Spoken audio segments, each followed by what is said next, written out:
C'est pourquoi quand je perds l'argent aujourd'hui dans l'agriculture, je ne m'inquiète pas. Je ne m'inquiète pas. J'ai commencé avec un carré, 25 mètres sur 25 mètres.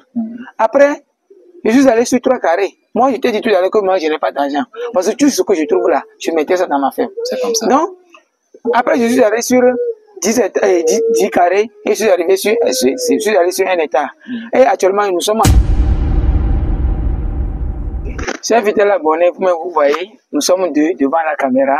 Et je pense que la plupart de ceux qui sont ici connaissent mon confrère, mon frère, qui est très actif sur le réseau. Je pense que vous le connaissez déjà.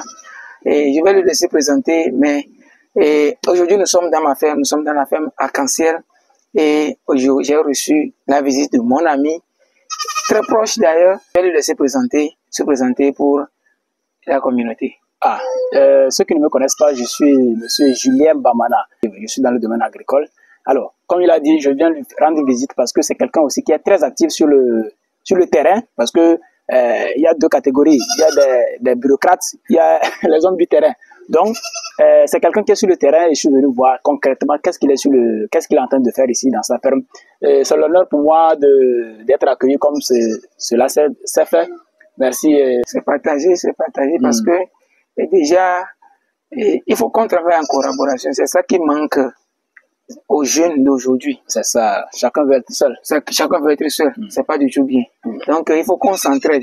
Quand tu es arrivé tout à l'heure, il y a des idées que tu me donnes, il y a des idées que moi aussi je te donne. Il faut qu'on le fasse. Donc, déjà, je te remercie pour la visite. Tu as fait effort. Tu as seulement 2 jours quand tu es venu à Lomé, mais tu as fait tout pour passer dans ma ferme. Et voilà, je te remercie beaucoup.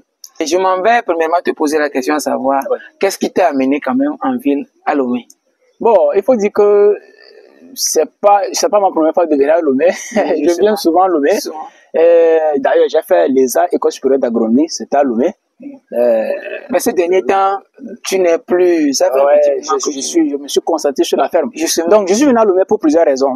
Mais la première raison, bien la raison que les abonnés doivent savoir, c'est avant de produire, il faut avoir le marché. Donc, le marché, c'est où? C'est en ville. Il y a plein de personnes qui sont en ville qui ne cultivent pas. Voilà, donc nous, on doit produire pour les nourrir. C'est pour les satisfaire, justement. Ceux qui sont en Lomé, ils n'ont pas de champ. Toute la superficie de Lomé, là, rien que les maisons. Donc, ils n'ont même pas où produire. Donc, tout ce qu'on produit, ou bien tout ce qu'ils consomment, doit venir de quelque part. Et quelque part, là, qui doit fournir, c'est nous. Donc, je suis allé à Lomé. Pourquoi? Parce que il faut chercher un marché. Lorsque vous produisez à petite échelle, vous pouvez satisfaire peut-être les villes environnantes. Mais lorsque vous voulez franchir une autre étape, il faut vraiment aller dans la capitale. Lorsque vous voulez encore aller plus loin, peut-être vous allez exporter. Donc actuellement, je vise la capitale maintenant. Donc d'où ma visite, ou bien d'où mon déplacement sur le Lomé. Donc c'est juste pour croiser des gens avec qui je dois collaborer. Quand je produis, ils vont venir prendre. Voilà. Ça, j'ai vraiment aimé ce côté parce que il faut vendre avant de produire. Ça, c'est notre slogan. C'est ça. Vendre avant de produire. Donc, moi, je suis ici, je suis déporté par les clients. Des fois, je n'arrive même pas à les satisfaire. Des fois, quand tu produis, le moment venu, tu commences la récolte à peine. Il y a peut-être un souci et les choses sont gâtées dans le champ. Tu as mal à la tête quand le client t'appelle et tu n'as pas de produit. Évidemment. Donc, il faut ces contacts-là avant toute production. Ça. Donc, parce que la production à elle seule ne suffit pas. Dans l'agriculture, il y a peut-être, je vais dire, 3 phases. La première phase, c'est l'émission du projet. Qu'est-ce que je veux faire? Il faut savoir d'abord qu'est-ce que vous voulez faire. En fonction de votre terrain, en fonction de là où vous vous trouvez, en fonction de votre budget, ou bien en fonction de vos moyens, vous devez adapter votre production avec. Ça, c'est la première. La deuxième, c'est la production en elle-même. Mais la troisième, la plus importante encore, c'est après la production. Qu'est-ce qu'il faut faire? On ne peut pas, même si vous produisez 5 hectares, 10 hectares, 20 hectares, et ça produit bien, vous n'arrivez pas à vendre. Ça n'a rien servi. Donc, celui qui a fait peut-être, je ne sais pas moi, 1 hectare, et qui a pu vendre, est plus rentable que celui qui a fait 50 hectares et ne va pas pouvoir vendre. Donc, il faut chercher le marché.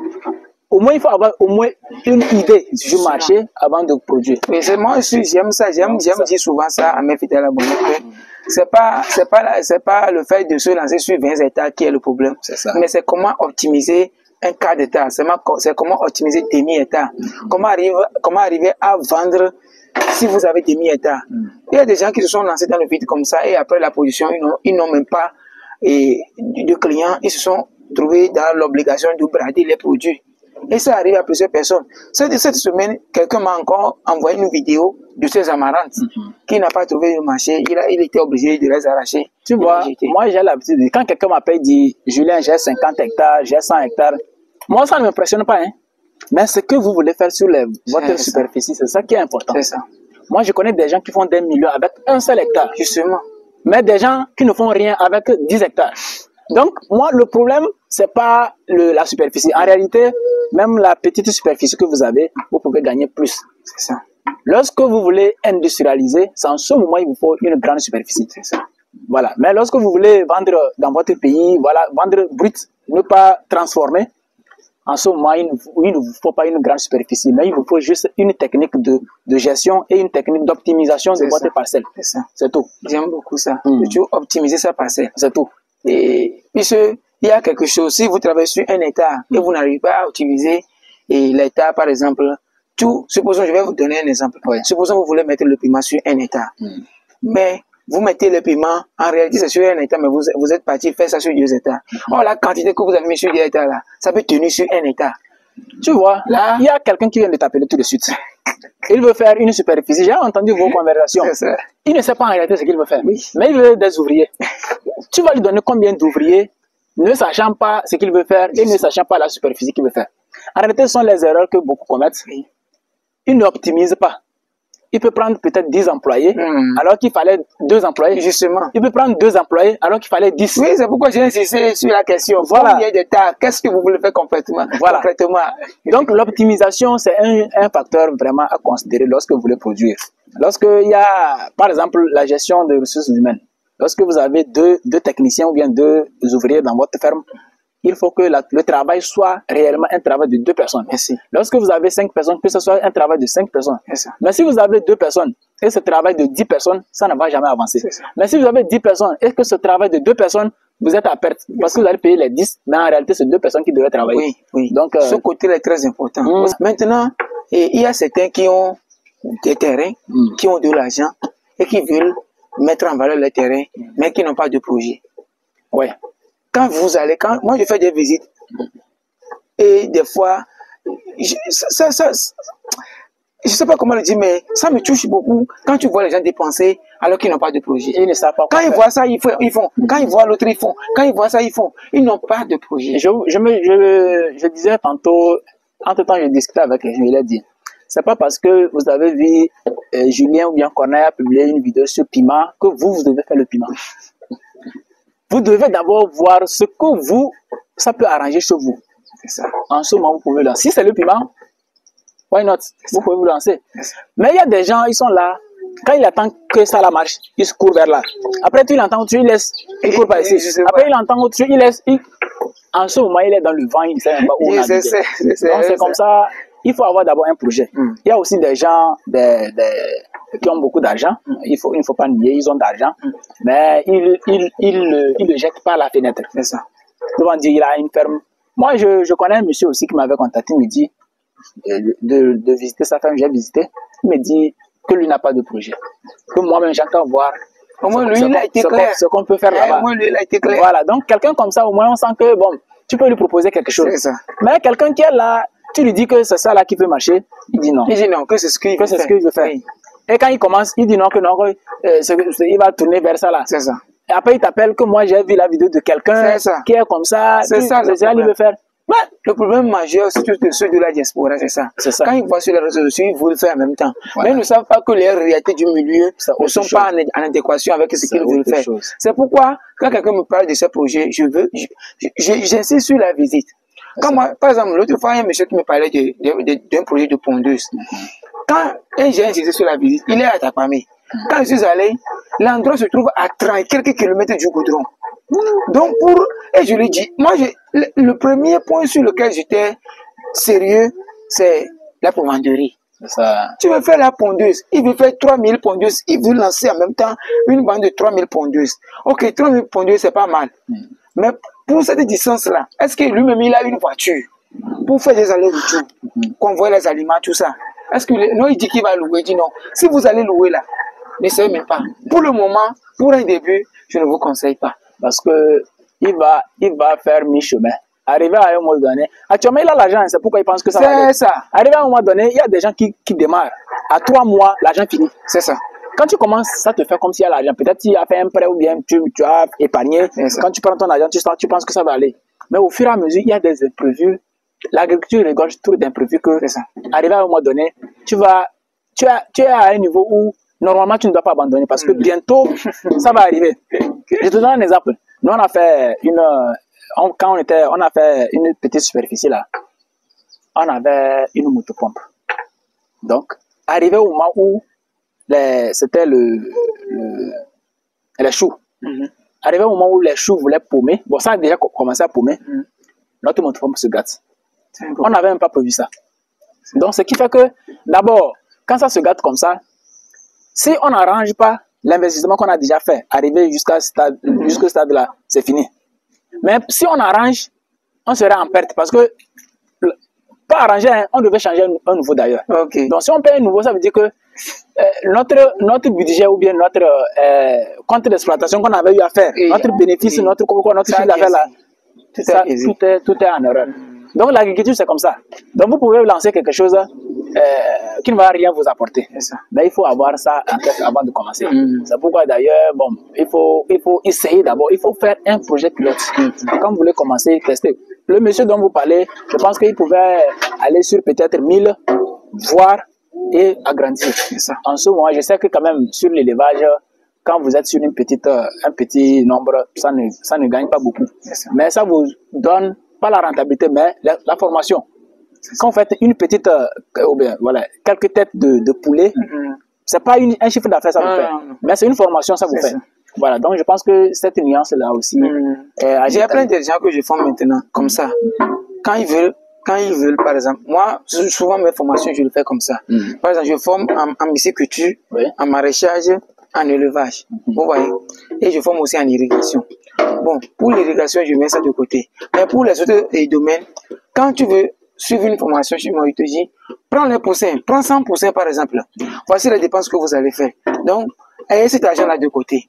Et au fur et à mesure que les poussins vont grandir, c'est comme ça nous allons suivre la formation. Nous allons faire les vaccins, nous allons les antibiotiques, comment ça va marcher. C'est comme ça au niveau du champignon aussi. Depuis la préparation, toi-même tu vois comment ça marche en même temps chez toi. C'est ça. Moi je passe, on va discuter tout ça là, moi je fais des allers-retours chez toi. Et quand vous vous formez comme ça, après la formation, vous êtes sûr que ça peut marcher. C'est vrai qu'il y a des imprévus après, mais bon, vous êtes sûr. Au moins à 90% que ça peut aller. Tu vois, j'ai lancé aussi une série de formations. Actuellement, je suis en formation sur la culture de la papaye. En papaye? Oui. Ok. Comment ça se passe la formation?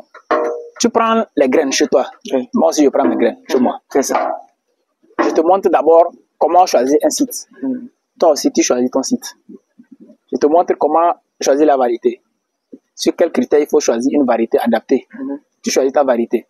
Je te montre comment faire la pépinière, par exemple. Tu fais la pépinière. Au fur et à mesure que les plans évoluent, toi aussi tu vois comment les plans évoluent, ça évolue chez toi aussi. C'est ça. Donc à la fin de la formation s'arrête au niveau de la récolte. Donc le jour, la graine que je prends aujourd'hui et je la mets à terre, le jour que je vais récolter un fruit, toi aussi tu peux récolter ton fruit. Normalement.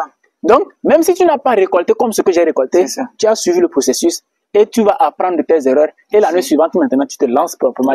C'est comme ça la bonne manière de former. C'est comme ça. C'est la bonne. Mais il y a des gens, ils vont prendre peut-être un document, ils disent, je connais plein de clients comme ça, qu'ils veulent une fiche technique. Et moi? Fiche technique. Fiche technique, ça ne veut rien dire. Fiche technique, en réalité, c'est pas la formation. Fiche technique, c'est une idée de comment suivre. C'est tout. Mais la formation, c'est quelque chose qui doit être pratique et concret. Voilà. Il y a certains, je vais appuyer ça. Il y a certains aussi, quand ils demandent la fiche technique, en plus de compte d'exploitation provisionnelle, ils pensent que ce qui est sur le papier, là, c'est ça, surtout les chiffres d'affaires. Quand sur le papier, là, on travaille, c'est une extrapolation faite, en fait. Quand vous quelqu'un travaille sur 1000 mètres carrés, comme tu viens de le dire, et vous allez extrapoler ça sur 10 000 mètres carrés. Voilà. Pour faire le compte d'exploitation pour cette personne-là. Oui. Mais, ce ne sont pas des résultats fiables sur le terrain. C'est ça. C'est pourquoi à chaque fois, moi, je fais des comptes d'exploitation, pardon. Quand je fais les comptes d'exploitation provisionnels, je mets toujours en bas, notez bien. Il se pourrait que compte tenu des réalités du milieu, du climat, des imprévus, vous n'aurez pas forcément ce résultat. Moi, je n'étais même pas ici pour elle. C'est ça. Ça n'est même pas ici pour elle. Vous pouvez avoir plus que ça, ou bien moins que ça. Voilà. Par exemple, moi, quand j'ai fait le compte d'exploitation sur la culture de papaye, ça tourne autour de, le bénéfice tourne autour de 3 millions à l'hectare. Mais tu vas voir quelqu'un, quelque part, il va te dire 9 millions. C'est ça. Quelqu'un, 12 millions. C'est ça. Mais en réalité, ça dépend du terrain. Ça dépend de votre marché. Justement. Si tu vends la papaye à 50 francs, tu ne peux pas faire le même chiffre d'affaires que celui qui vend sa papaye à 1000 francs. Non. À 500, à 200. Donc, ça varie trop. Oui. Donc, ceux qui veulent fiche technique et compte d'exploitation, c'est juste pour avoir une idée qui n'a même pas de lien avec le terrain. Et surtout sur les dépenses. Voilà, donc c'est comme ça. Comment tu vois d'abord le domaine agricole? Comment tu trouves le domaine agricole? Parce que tu es là, ça fait un bon temps.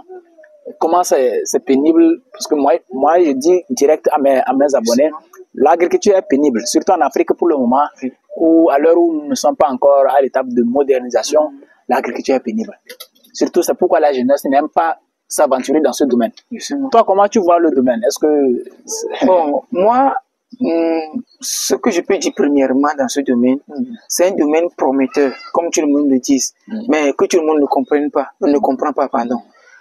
Quand on dit c'est un domaine prometteur, c'est-à-dire c'est sur long terme. Je viens encore de le dire. Si vous n'avez pas de vision, premièrement, ne vous lancez pas dans l'agriculture. Ça, c'est mon conseil primordial que je donne à tout le monde. Mais c'est un domaine... Pourquoi je dis ça? D'ici 2050, là, vous imaginez la population de l'Afrique, même la population mondiale. Actuellement, il y a des gens qui exportent les légumes vers l'Europe, vers la Belgique, vers le Dubaï. Ça, c'est la production faite au Togo. Mais actuellement, il y a des gens au Togo qui manquent de légumes. Mais vous imaginez d'ici 2050, c'est pourquoi moi je dis, nous sommes toujours en apprentissage. Nous sommes en train de se positionner sur un futur prometteur. C'est pourquoi quand je perds l'argent aujourd'hui dans l'agriculture, je ne m'inquiète pas. Je ne m'inquiète pas. Et ayez le courage de commencer petit, comme on vient de le dire. Moi, quand je suis arrivé dans la ferme là, je t'ai dit tout à l'heure que c'était dans une brousse. C'est un terrain que mon papa a acquis durant longtemps. Donc, c'est dans une brousse que je me suis venu installer. Mais j'ai commencé avec un carré. 25 mètres sur 25 mètres. Après, je suis allé sur 3 carrés. C'est pas forcément l'argent que j'ai gagné avec un carré. Hein. C'est parce que je travaille aussi en aval. Donc, quand je cumulais tout ça, j'augmentais. Moi, je t'ai dit tout à l'heure que moi, je n'ai pas d'argent. Parce que tout ce que je trouve là, je mettais ça dans ma ferme. C'est comme ça. Donc, après, je suis allé sur 10 carrés et je suis arrivé sur un hectare.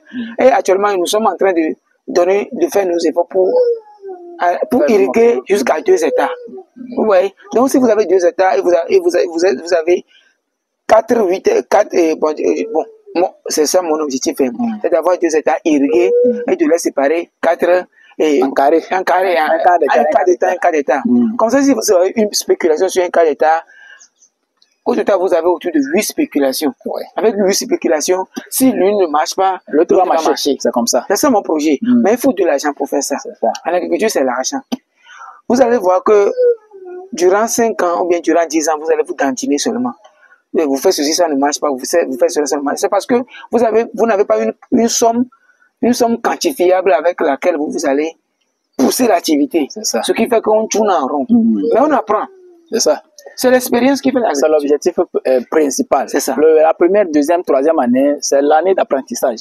Quand tu t'installes, peut-être que tu penses que cette culture va marcher mieux, mais tu te rends compte sur le terrain que c'est pas ça. C'est ça. Tu changes. Ainsi de suite. Jusqu'à ce que tu adoptes ou bien tu découvres vraiment ce qui va marcher et tu continues avec. Tu vois, il y a un autre aspect aussi que j'aimerais qu'on aborde sur l'agriculture moderne. Bon, il y a un autre aspect aussi que j'aimerais qu'on aborde sur l'agriculture moderne. Bon, il y a quelque temps, j'ai émis ce débat quelque part. Je voulais voir ton avis. Comment tu penses? Est-ce que l'agriculture biologique, c'est ce qu'on a adopté ou bien l'agriculture conventionnelle, c'est ça qui est mieux? Bon, premièrement, pour parler de l'agriculture biologique, et les gens ne comprennent pas l'agriculture biologique. Il y a l'agriculture biologique, il y a l'agriculture écologique. Voilà. Et souvent, les gens parlent d'engrais. C'est seulement l'engrais qui est le problème. Tout récemment, je regardais une vidéo. Vraiment.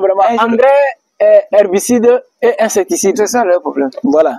Oui, allez-y. Tout récemment, j'ai regardé un documentaire de la culture serre, puisque c'est un de mes projets aussi, la serre. Donc, c'était en Belgique ou bien en France, ça m'échappe un peu. Et il y a un monsieur qui parlait de la serre et il montait sa serre, comment ils produisent pour envoyer à Paris et à Bruxelles et autres. Mon frère, quand vous voyez les produits qu'ils utilisent là-bas, c'est pas de les produits chimiques qu'ils utilisent là-bas, c'est pas de la pagaille.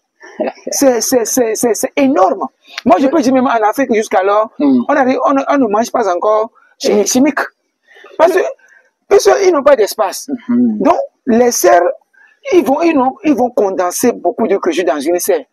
Qu'est-ce qui peut les sauver dans ce cas? Ce sont les engrais. Tu vois, en Afrique, les paysans, qu'on dit qu'ils font chimique là, ou bien conventionnel là, ils n'ont même pas les moyens pour s'acheter la quantité d'engrais qu'il faut. C'est ça. Ils n'ont pas les moyens pour s'acheter la quantité d'insecticides ou de pesticides qu'il faut. C'est ça. Mais on va nous parler que oui, on ne veut pas les chimiques. Si on vient dans ta ferme, on trouve peut-être un bidon d'un produit que tu as testé. Que non, toi tu es dans chimique, tu es dans quoi. Oui. Donc, c'est pour vous dire que en réalité, l'agriculture écologique, quand on dit écologique, les gens pensent aussi, comme tu l'as dit, c'est sur l'engrais seulement ils misent. Oui. Si tu fais ici un champ, tu n'utilises rien, et quelqu'un à côté, il utilise de l'engrais, même engrais seul, chez lui, toi tu n'es pas en train de faire agriculture biologique. Hein. Merci. Tu n'es pas en train de faire agriculture écologique. Vous êtes dans le même cadre d'environnement. Lui qui fait là-bas, toi aussi, tu es avec lui. C'est ça. Même si toi, tu n'appliques pas. Donc, l'agriculture, en réalité, l'agriculture écologique, il y a plusieurs conditions à respecter. Donc, quand quelqu'un dit que lui fait agriculture bio, bien écologique, il doit vraiment prendre ses précautions pour être là où il faut le faire. Voilà. Sinon, moi, je pense que l'agriculture, d'une manière raisonnée, ça serait plus mieux pour l'Afrique. Parce que il faut qu'on fasse l'intensive même d'ailleurs. Oui, pour pouvoir nourrir la population d'extérieur. Tu vois, de demain. Avant-hier, non, hier même, quand j'étais à Lomé, je suis allé voir un monsieur qui vend les pastèques. Parce que je te disais, je cherchais le marché, qui vend les pastèques, qui vend les pommes. Les pommes lui viennent de l'Afrique du Sud. C'est l'Afrique du Sud qui prend les pommes pour amener ici.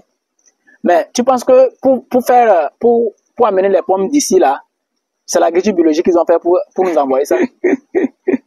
Pour prendre quelque chose aux États-Unis ou pour nous envoyer ici là, les spaghettis qu'on consomme, les couscous, tout ça là, les blés qu'ils font là.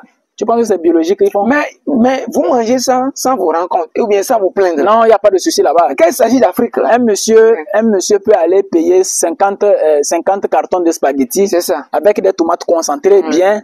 Il va manger sans problème. Sans problème. Mais quand toi, tu vas l'amener, ton goma, et tu lui dis que tu as utilisé insecticide sur ça, il dit que non, que c'est bio lui veut. Que c'est bio lui veut. C'est ça le problème de la plupart des gens qui sont dans la diaspora. Je ne sais pas comment vous mangez là-bas parce que je n'ai jamais été en France, je ne sais pas comment, mais je suis des documentaires sur ce qu'on vous produit quand même. Je ne sais pas si vous-même vous êtes au courant. Mais quand vous nous contactez ici, là-bas, tu as vu, il y a les composts, il y a les viandes, tout ça là. Oui, moi je dis, le bio n'est pas mon problème, mais c'est le côté rationnel. Si tu prends un sac, comment utiliser un sac pour ne pas trop bombarder les cultures de cet engrais-là. C'est ça mon problème.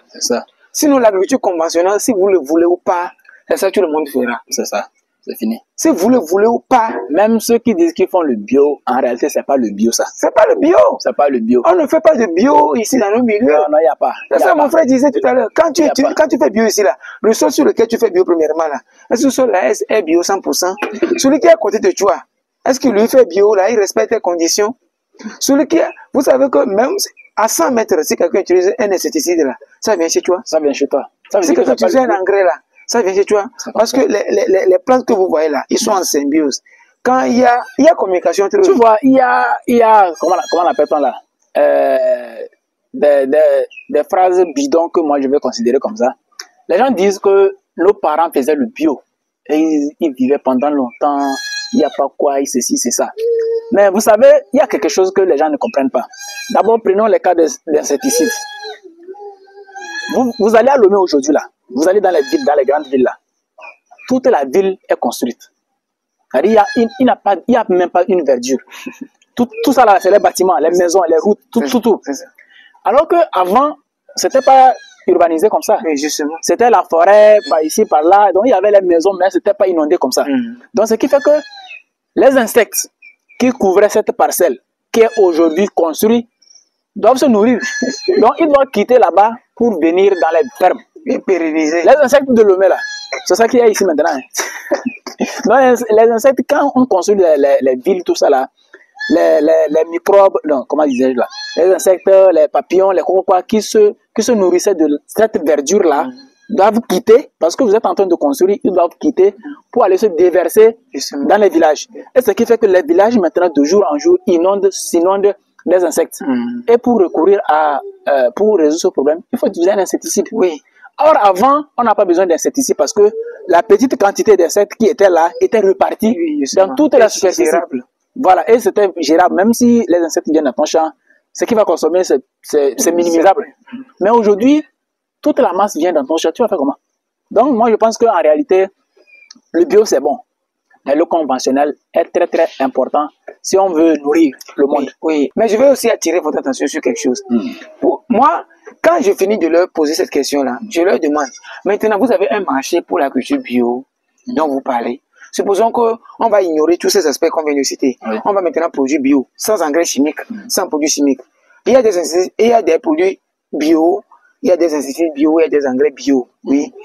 Mais est-ce que vous savez que ces engrais-là, ils coûtent énormément cher et ils sont sur et quand le traitement aussi n'est pas fiable. Quand vous prenez un insecticide bio, par exemple,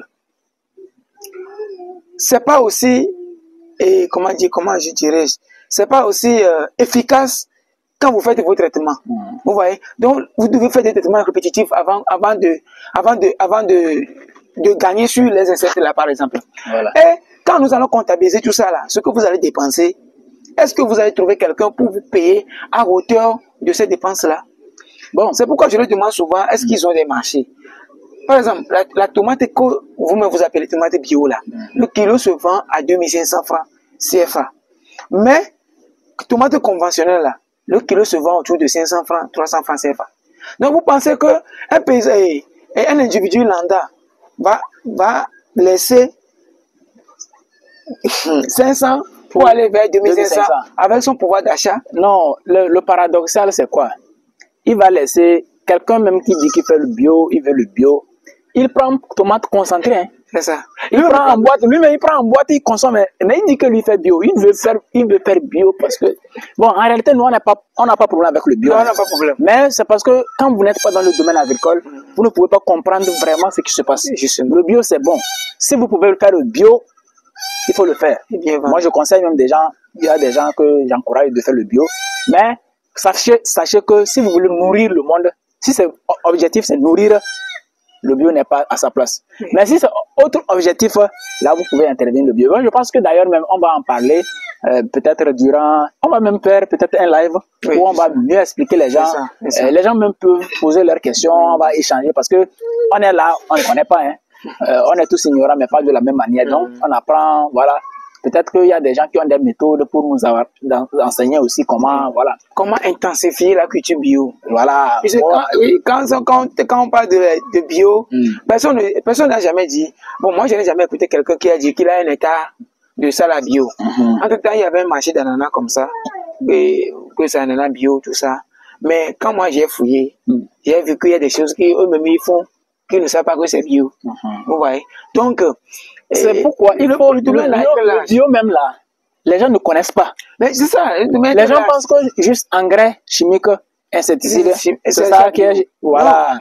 Non, c'est pas ça. Il y a plusieurs aspects que vous devez respecter. Ça. Donc, quand vous voulez faire le bio, vraiment, il faut prendre en compte plusieurs aspects. Voilà. Mais je pense que bon, le débat va peut-être concerner. Mais je pense que si on veut aller d'une manière, ici c'est juste pour causer entre nous. Voilà, donc à chacun de faire ce qu'il veut. Juste nous, c'est un constat, nous on a fait et on partage. On ne vous oblige pas. Voilà. Tout le monde a son marché, tout le monde a sa stratégie, tout le monde a son projet. On ne fait pas forcément ce que les autres font. Non. Mais il faut faire ce qu'on pense que c'est bon, ce qui marche chez vous. Mais moi, heureusement, mes clientes ne se prêtent pas. Quand moi j'amène mes gourmands, quand ils viennent chercher leurs gourmands ici, le lendemain me disent que, oh, connais, tous les moments qu'on a mis dans le magasin, malgré il y a la chaleur, ton légume, ça va, mais les autres légumes, ça a fané, ça a fait chose. Il y a certains aussi qui ne savent pas comment utiliser l'engrais. C'est ça aussi le grand problème. Oui. Les produits chimiques, c'est pas ça le problème. Oui. Mais l'utilisateur, c'est ça, celui qui utilise là, comment il a utilisé. C'est ça. Voilà, c'est ça ici aussi. Quelle quantité il a mis, comment il a fait ça. C'est ça aussi. Quelle période les produits ont fait dans le champ avant qu'ils ne les évacuent vers le marché. Voilà, c'est ça qui est important. C'est ça qui est important. Moi, j'ai l'habitude de dire que tu es malade. Tu as mal de tête, par exemple. Tu vas à l'hôpital, on te prescrit paracétamol. Tu prends ça. Tu te rétablis. C'est un exemple de produit. Hein. Oui. Mais est-ce que paracétamol là, c'est bio? C'est pas bio. Paracétamol n'est pas bio. Tu prends ça, tu te rétablis et tu arrives à la maison, tu dis que toi, tu veux le bio. Mais tu as été à l'hôpital, on t'a mis paracétamol. Ou bien tout autre produit chimique. Et tu t'es rétabli maintenant, tu trouves que c'est le bio, toi, tu veux. Mais le produit même que toi-même tu prends en direct, c'est pas bio. Mais tu ne veux pas qu'on utilise un produit chimique sur un plan. C'est-à-dire, tu prends un produit chimique, tu mets sur un plan, ça va transformer d'abord avant de te donner à manger. Mais toi, tu vas à l'hôpital, on t'injecte quelque chose chimique en même temps. Mais tu trouves que ça n'est pas un problème là-bas. C'est pas un problème, mais quand on met ça sur la plante, c'est un problème. Donc, arrivé à un moment donné, il faut qu'on réfléchisse un peu pour voir voilà, dans quelle mesure il faut faire le conventionnel tout en respectant les normes, quoi. C'est ça. C'est ça oui, c'est ce conseil-là que je vais donner à tout producteur, à chacun de nous, s'il vous plaît. Il faut savoir comment utiliser ces produits-là. Par exemple, les engrais, quand tu mets urée, par exemple, sous une culture, il y a un temps que la culture là, doit passer au champ. Il faut que l'engrais là sorte dedans avant que tu les amènes au marché. C'est ça. Quand vous les amenez comme ça au marché, parce que vous cherchez de l'argent, vous tuez aussi la population, en fait. Ça. Et le produit là même ne tue pas dans le marché. Ça se fane vite. Parce que, entre-temps, il y a des piments verts qu'on a refusés au marché comme ça. Il y a des piments verts qu'on a convoyés depuis Cara pour Lomé. Arrivé au marché, là, il y a seulement l'eau qui sortait dans les piments. Tu vois. Puis la petite chaleur que ça a subi sur le chemin, il y a l'eau qui sortait dedans. Tu vois. Ça veut dire que le piment n'a pas subi tout le processus dans le champ avant d'être recueilli. C'est pas du tout bien. Donc, respectez la santé des gens, respecter la posologie des produits que nous utilisons. C'est ça. D'accord? C'est ça. Surtout, il y a un problème actuellement au niveau des herbicides. Quand je fais des visites, les gens prennent 1 litre. C'est vrai que l'herbicide qu'on fait maintenant, ça ne respecte plus la dose d'avant. C'est vrai, c'est dilué. Mais, il y a aussi une manière d'utiliser. Si vous voulez labourer un terrain, il faut commencer par préparer le terrain là 2 semaines avant. Les gens veulent un résultat rapide. Et il prend 1 litre là, 2 pulvérisateurs avec 1 litre. 2 appareils avec 1 litre. Pourquoi dans 2-3 jours, il commence pas à travailler? C'est pas du tout bien. Non seulement vous-même, vous ne savez pas que vous tuez votre terrain, mais vous tuez aussi ceux qui vont manger. Donc, c'est ce côté-là. C'est l'utilisateur qui a le problème jusqu'alors. Voilà. Le produit en question n'est pas un problème. Voilà. Il n'y a pas une campagne, ou bien il n'y a pas une campagne de sensibilisation que je peux dire que le gouvernement organise ou bien qu'on organise pour sensibiliser les paysans, surtout les paysans, à pouvoir utiliser ces produits-là à bon escient. Il n'y a pas encore ça. Donc, c'est nous, les voix des sans-voix là, qui peuvent vulgariser ces genres de messages. Donc, s'il vous plaît, chers paysans, essayez d'utiliser de façon rationnelle ces produits-là, ces pesticides-là. D'accord? C'est mon message à votre regard. Bon, si on va changer un peu le sujet parce que je suis un peu pressé là, on va essayer de voir un peu comment on a parlé de comment optimiser tout ça là, comment vous arrivez à optimiser votre superficie, votre parcelle, tout ça là. On conclut avec ça et puis, bon. En termes de pesticides, mais en termes de... Non, en termes de comment vous gérez ici quoi, pour être... Oui. Moi, pour être dans la norme, puisque au début j'avais essayé le bio 100%. Je payais des engrais bio, je payais des choses, et tous les produits bio. Mais quand arrivé au marché, je m'endettais même à 50%. Ouais. Donc j'ai essayé d'aller à la conventionnelle. C'est pourquoi je conseille derrière ça. Donc moi, je fais les deux. Là-bas, vous allez voir les composts et les fientes. Les fientes que vous utilisez là, vous savez que c'est pas 100% bio. Les poulets, ce qu'ils mangent là, c'est pas bio. Donc ce qu'ils chient là, c'est pas bio. C'est ça. Vous voyez? Donc, il veut le compost, il veut les fientes. Alors que les fientes, ce sont des médicaments. Voilà. Vous voyez? La poule même a consommé un maïs qui a été cultivé avec l'engrais. La poule consomme ça. Maintenant, il y a les médicaments. Voilà, on a Mais traité ça. c'est mieux. Il y a les médicaments que la poule boit. Voilà. Donc, Et après, Echi, et tu trouves que c'est ça qui est bio maintenant, tu vas utiliser. donc si vous, le problème, c'est que si vous ne comprenez pas ça, vous ne pouvez pas en faire bon usage. Donc, dans mon champ ici, je fais en sorte que nous utilisons les deux. Il y a les fientes, il y a la boue de vache, il y a la fiente de poulet, il y a le compost et il y a les engrais. Donc, vous voyez, si j'ai tout ça là, c'est seulement le côté utilisation que je vais optimiser. Donc, j'arrive quand même à joindre les deux pour pouvoir avoir un résultat et pour m'en sortir des dépenses. Ouais, ça ne sert à rien de produire et de ne rien gagner. On produit pour gagner. Donc, c'est ça. Donc, bon, si vous avez un mot à l'endroit de ceux qui nous suivent sur l'agriculture en général, bon, je ne sais pas quel mot vous pouvez les donner. Je pense que j'ai déjà dit presque tout dans la vidéo. Et le métier agricole, ça s'apprend. Et ça s'apprend avec le temps. Moi, j'ai fait une formation chez Dr Babatide Michel du Bénin en 2019, avant de lancer même cette ferme. Je suis allé sur son centre. Qu'est-ce qu'il nous a dit? Que lui, il n'a rien à nous dire. Ce sont les volets qui vont nous apprendre. Ce sont les poulets ce sont les animaux qui vont nous apprendre. C'est tout. C'est comme ça, c'est la même chose en agriculture. C'est tout. Ça s'apprend et avec le temps, c'est le terrain qui va t'apprendre. Il faut savoir quel type de terrain que tu as en face de toi. Il faut savoir quel élément l'apporter. C'est tout mon problème. Mon frère, tu as tout dit. Ça là même, ça résume tout. Même quand quelqu'un prend une formation chez toi, il attend un résultat immédiat. C'est pas ça. La formation que vous prenez, c'est une droite ligne qu'on vous montre. Une idée de base. Voilà. En réalité, c'est le terrain qui vous forme. C'est ça, c'est le terrain qui vous forme. Quand vous prenez une formation, c'est une idée. C'est pour avoir une idée globale de comment faire. Oui, ça. Mais les gens pensent que quand il y a une formation, ils pensent que c'est tout. Si tu as ce résultat, c'est pas comme ça. C'est pas comme ça. On peut pas le terrain va vous apprendre comment produire. Mais il faut prendre une formation pour avoir les idées et aller en ajustant en fonction de vos conditions, en fonction